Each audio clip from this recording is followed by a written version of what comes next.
Hello, I'm Roisin from Polbeth and West Calder Community Garden. Today we're going to be learning a little bit about the stickman's family, how to identify other sticks and what trees they come from. This time of year, spring and winter time, is quite tricky to identify different trees in, but once you learn these tricks, you'll be able to apply them throughout the year and you'll be really confident at telling trees apart come summertime. Our first tree here is the silver birch, which is the most common in the UK. They're really easy to identify by their beautiful white bark that kind of peels off and gets all crackly. It's quite paper-like, and sometimes you can even peel little strips off. Their twigs are quite easy to identify because they're almost floppy looking, and they can have little buds that are close into the stem. You can also find catkins on your silver birch twigs, which is a really good sign that you've got a silver birch. Our next tree is the mighty oak. Oaks are so important for wildlife. They're home to more creatures than any other type of tree in the UK.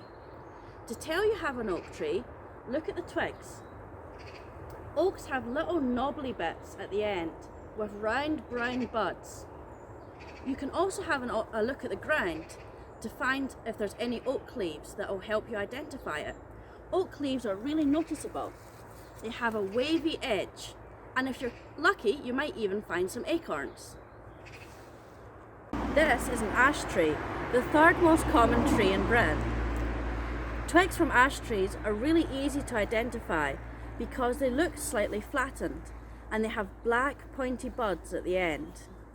Ash trees are actually from the same family as the olive tree, and ashes can produce an oil that's very similar to olive oil. This is a beech tree. You can tell that it's a beech tree because the twigs here have their pointy buds, and the buds are crisscross opposite each other. You can also tell because it's one of the very few trees that keeps its leaves over winter even though they're dead. So if you find a tree like this that's got brown leaves on it that haven't dropped to the floor, then you've got a good idea that it's a beech tree. You can also have a look on the ground and see if there's any nuts like these. That's a good sign that it's a beech tree. And if you look inside them, you can actually sometimes find the nut itself, which you can eat. Beech trees aren't actually native to Scotland. They're from England. However, they've been planted all over Scotland for centuries and they've become naturalised. Here at Polbeth and West Calder Community Garden, we have a row of beech trees that shows you that it's the edge of an old estate. If you find a row of beech trees just like this, an avenue, it's a good sign that there's been a settlement there and it's maybe the edge of a field or the edge of a town. This behind me is a hawthorn, which is a tree or even more commonly a small shrub. Hawthorns can be found by looking at their twigs, which have really long, spiky thorns, hence the name. You can even find red berries on them, and these berries can be used to make jelly or even wine. This beautiful tree is a little bit different to the ones that we've looked at today because it's an evergreen. By that I mean that it keeps its leaves all year round.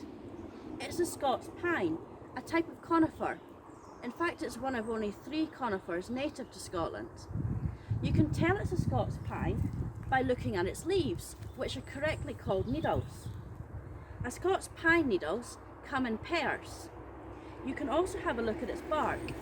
As you go further up the tree, it gets more and more orange, which is a good sign you've got a Scotch pine.